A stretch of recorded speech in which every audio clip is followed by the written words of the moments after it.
बिस्मिल्लाहिर्रहमानिर्रहीम। Medina educational system के viewers को खुश आमदीद। मदीना एजुकेशनल सिस्टम आपके लिए लाया है मैट्रिक और एफएससी के तमाम वीडियो लेक्चर्स। अगर आप हमारे चैनल पर नए हैं तो हमारे चैनल को सब्सक्राइब कर लें। मदीना एजुकेशनल सिस्टम आपको एकेडमी या स्कूल के लिए बेहतरीन टेस्ट सिस्टम भी प्रोवाइड कर सकता है। अगर आपको टेस्ट सिस्टम चाहिए तो स्क्रीन पर दिए गए व्हाट्सएप नंबर और ईमेल एड्रेस पर आप हमसे रब्ता कर सकते हैं। आज का हमारा जो टॉपिक है वो हम एमडी कैट के एक सैम्पल टेस्ट को डिस्कस करेंगे, जिसमें हम उस टेस्ट की एक्सप्लेनेशन और कीज़ को भी डिस्कस करेंगे। होप्स हो कि ये सैम्पल टेस्ट आपको आपके एमडी कैट टेस्ट में बहुत ज़्यादा फ़ायदेमंद हो। अगर आपको हमारी वीडियो पसंद आई तो आप हमारी वीडियो को लाइक करें, शेयर करें, और अगर आप हमारे चैनल पर नए हैं तो चैनल को सब्सक्राइब कर लें। तो चलते हैं हम टेस्ट की तरफ। तो सबसे पहला क्वेश्चन है, the term which shows the quantitative relationship between the products and the reactants is called. तो ऐसी टर्म जो क्वांटिटेटिव रिलेशनशिप शो करती है रिएक्टेंट्स और प्रोडक्ट्स के दरमियान, तो परसेंटेज यील्ड हो नहीं सकती। क्यों नहीं हो सकती? क्योंकि परसेंटेज यील्ड असल में actual yield over theoretical yield multiply by 100 होता है। तो ये ऑप्शन तो ठीक नहीं हो सकता। सी ऑप्शन की बात करें तो लिमिटिंग रिएक्टेंट वो रिएक्टेंट होते हैं जो किसी भी रिएक्शन को कंट्रोल करते हैं, अमाउंट ऑफ प्रोडक्ट को कंट्रोल करते हैं। इसके अलावा ये कंज्यूम हो जाते हैं अर्लियर, तो ये भी इसका राइट ऑप्शन नहीं है। अब आए स्टोकियोमेट्री की तरफ। तो स्टोकियोमेट्री इसका राइट ऑप्शन है। क्यों भाई? क्योंकि स्टोकियोमेट्री की वजह से एक ये वो ब्रांच है केमिस्ट्री की जो क्वांटिटेटिव रिलेशनशिप डिस्कस करती है between reactants and products. Second MCQs देखें। In the reaction burning of an organic compound in the presence of oxygen, which of the following is a reagent present in excess. तो oxygen definitely excess में होगी, तो हमारे पास B option इसका right answer है। Next आपके पास जो है, if uncertainty in momentum of electron is zero, यानी कि अगर अनसर्टेनिटी मोमेंटम में इलेक्ट्रॉन के जीरो हो तो इलेक्ट्रॉन की पोजीशन में अनसर्टेनिटी इनफाइनाइट होगी। तो आपके पास ये ऑप्शन राइट ऑप्शन है।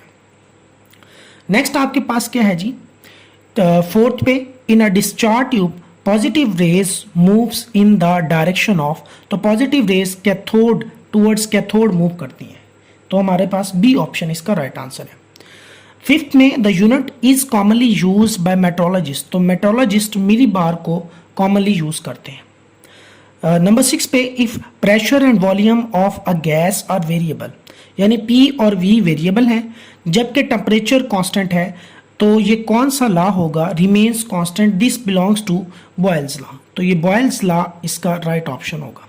बॉयल्स लॉ इसका राइट ऑप्शन है।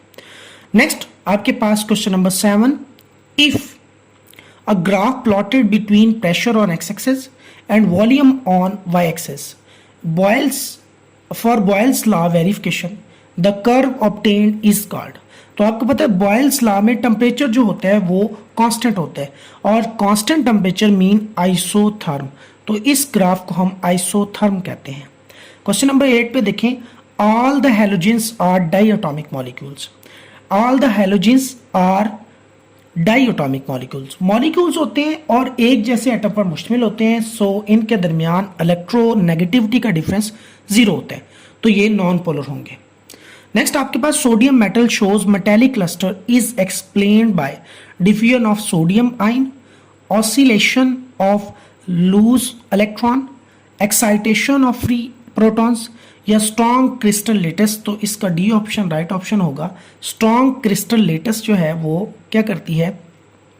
सोडियम मेटल के लस्टर को शो करती है। क्वेश्चन नंबर 10 है, which one of the characteristic of ionic solid.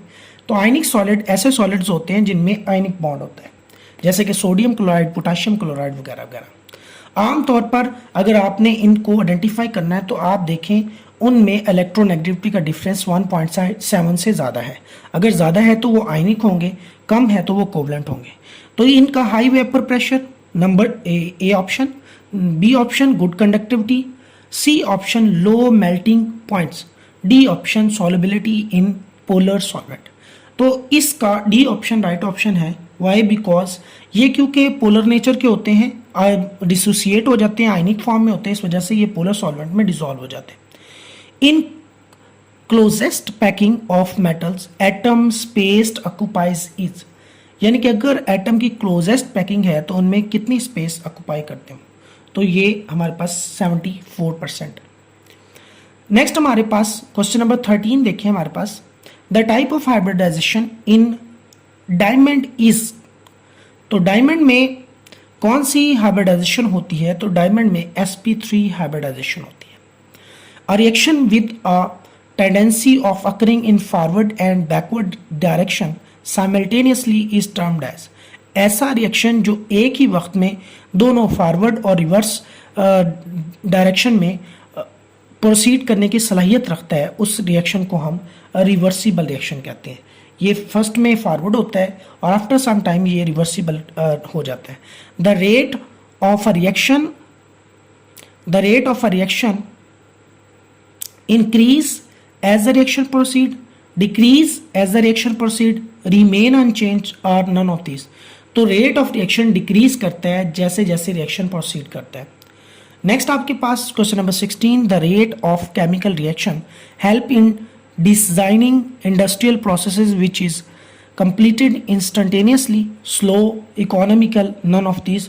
तो इंडस्ट्री का मेन फोकस इकोनॉमिकल होता है, तो इस वजह से इसका हमारे पास सी ऑप्शन ठीक होगा। Instantaneous rate of reaction is the rate at any, instantaneous at any instant होगा, तो इसका बी ऑप्शन हमारे पास राइट आंसर है।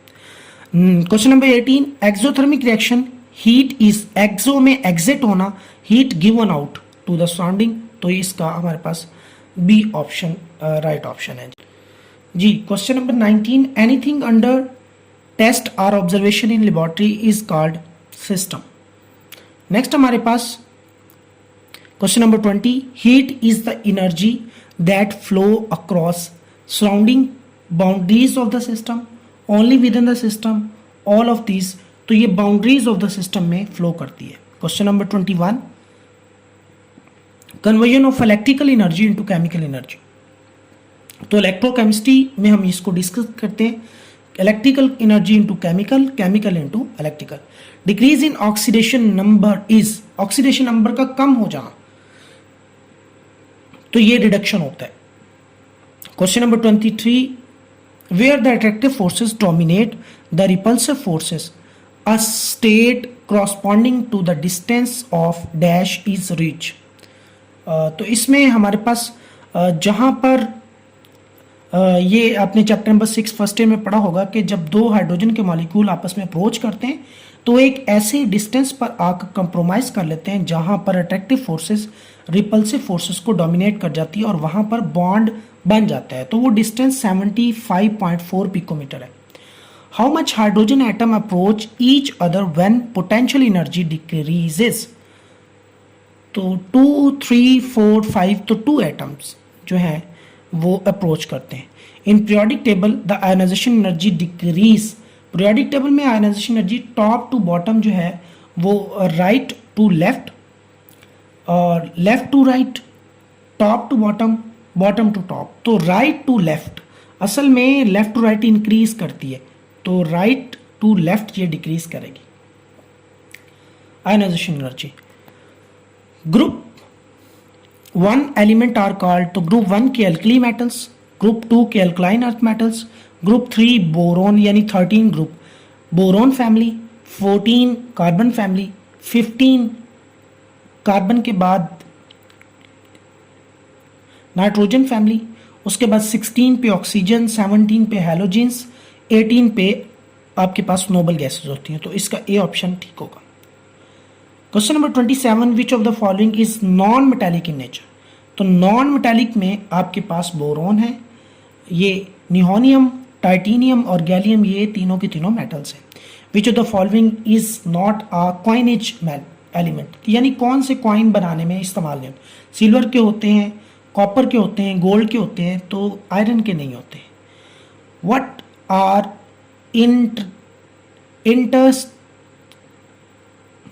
What are interstitial compounds? What are interstitial compounds?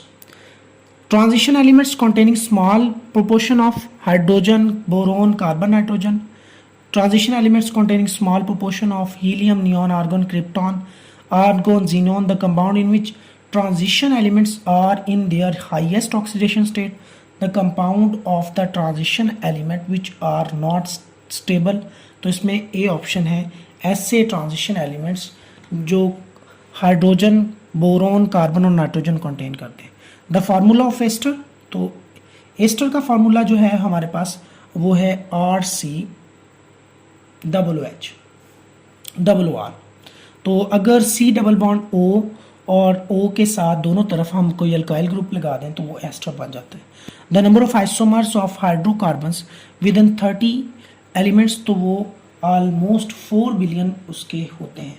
अल्काइलिक alicyclic organic compounds belongs to, alicyclic जो होते हैं वो कार्बोसाइक्लिक कंपाउंड्स के होते हैं, यानी कि एलिसाइक्लिक ऐसे होते हैं जो हमारे पास होते तो साइक्लिक हैं लेकिन इनमें बेंजीन नहीं होता, बेंजीन लिंक नहीं होते। Methane gas is also known as, तो मीथेन को मार्श गैस भी कहते हैं। Why? Because they are this gas is found in marshy places. 34 पे if both double and triple bond are present in the chain, double bond is given the lowest number, तो इसको हम lowest number और इसको as a parent name हम इसको use करेंगे। Question number 35, which of the following is not explained by Kekule structure of benzene, तो Kekule के स्ट्रक्चर में क्या चीज़ जो है वो डिस्कस नहीं की गई। तो सबसे पहले तो हेक्सागोनल प्लेनर स्ट्रक्चर ये उसने डिस्कस किया था। The usual saturated behaviour of, तो वो सैचुरेटेड बिहेवियर को डिस्कस करने में नाकाम रहा। अनसैचुरेशन उसने डिस्कस की, उसने बताया कि single double bond alternative position पे है, डबल बॉन्ड की पोजीशन प्रेजेंस भी बताई, लेकिन वो उसका जो उसकी सैचुरेशन है कि वो क्यों KMnO4 में डिक्लोराइज नहीं होता, तो वो उस बताने में नाकाम रहा। In general formula of alkyl halide RX, X represents, तो X जो है वो हैलोजन फैमिली को रिप्रेजेंट करते हैं, तो बी ऑप्शन इसका ठीक होगा। नेक्स्ट हमारे पास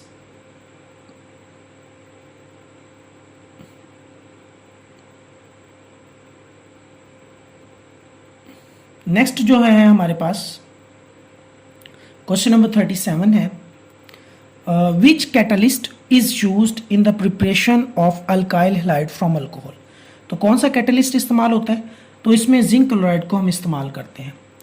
question number 38, CH3 CH2 CCl2 CH3 is called, तो इसमें सिंपल सी बात है कि CH3 CH2 और आप क्या करें CH3 CH2 और C, इधर भी Cl लगा दे, इधर भी Cl और ये CH3, तो ये क्या हो जाएगा 1,2,2,2 डाइक्लोरो, ये ब्यूटेन बन जाएगा। तो इसका हमारे पास जो C ऑप्शन ठीक होगा। The compound which are formed by the replacement of one of the hydrogen of water by an alkyl group is called, तो इसमें अल्काइल ग्रुप है तो ये हमारे पास अल्कोहल्स बन जाएंगे। पानी के दो हाइड्रोजन होते हैं, एक को हटा दें तो OH के साथ कोई भी R लग जाए तो वो अल्कोहल बन जाता है। क्वेश्चन नंबर 40 हमारे पास है, तो 40 में the alcohol in which the carbon which is attach to the OH group is further attach to carbon, तो जिसमें कार्बन अटैच है वो फर्दर 2 के साथ अटैच है तो वो सेकेंडरी अल्कोहल होगा। तो हमारे पास ये आज के लिए हमारे पास MCQs थे। इसमें नेक्स्ट जो है क्वेश्चन नंबर 41 में आप देखें, विच of the following alcohol does not convert into carboxylic acid when react with K2Cr2O7 और H2SO4 की मौजूदगी में, तो आपके पास जो टर्शी अल्कोहल्स हैं वो कन्वर्ट नहीं होंगे। तो इसमें आपके पास जो ऑप्शन है आपके पास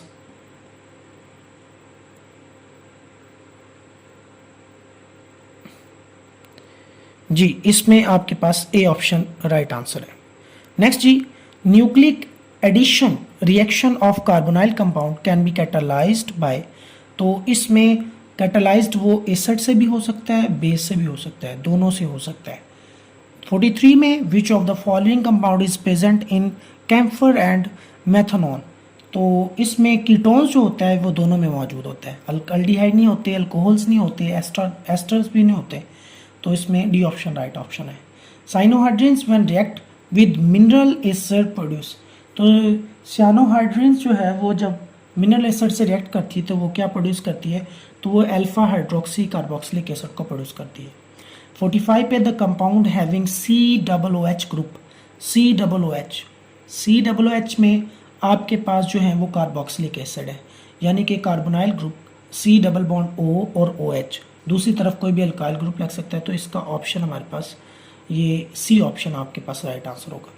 नंबर 46 पे देखिए विच of the following is an example of monocarboxylic, monocarboxylic जिसमें एक OH मौजूद होता है, तो वो हमारे पास मेथनोइक एसिड है। ऑक्सालिक में एक से ज़्यादा होते हैं, बाकी जो है ग्लूटेरिक में भी और एडिपिक में भी एक से ज़्यादा OH ग्रुप मौजूद होते हैं। 47 पे हमारे पास जो है which type of carboxylic acid produce from hydrolysis of nitriles, तो बीटा हाइड्रोक्सी नहीं प्रोड्यूस होता, और बी ऑप्शन में हमारे पास acid having 1 carbon more than the starting material, तो जिसमें एक से ज़्यादा कार्बन स्टार्टिंग मटेरियल से मौजूद होगा तो उसको हम क्या कर सकते हैं, हाइड्रोलिसिस ऑफ नाइट्राइल से हम उसको प्रोड्यूस कर सकते हैं। 48 पे विच of the following element is present in all proteins, तो नाइट्रोजन जो है वो ऑल प्रोटीन्स में मौजूद होता है। 49 पे which enzyme is used for diagnosis of jaundice, तो इसमें कौन सा एंजाइम आप जॉन्डिस के लिए इस्तेमाल करते हैं, तो वो अल्कलाइन फास्फेट जो है वो आप इस्तेमाल करते हैं। 50 पे most of the enzyme reactions are reversible, irreversible, condensation, oxidation, तो रिवर्सिबल रिएक्शंस होते हैं। तो ये थे आज के हमारे पास MCQ सैम्पल टेस्ट था हमारे पास। आप इस टेस्ट की PDF फॉर्म हासिल करना चाहते हैं तो स्क्रीन पर दिए गए WhatsApp नंबर पर हमसे रब्ता कर सकते हैं। होप्स हो कि आपको हमारा ये लेक्चर पसंद आया होगा, तो हमारे चैनल को सब्सक्राइब कर लें, वीडियो को लाइक कर दें और अपना बहुत ज़्यादा ख्याल रखें, दुआ में याद रखिएगा। अल्लाह हाफिज़।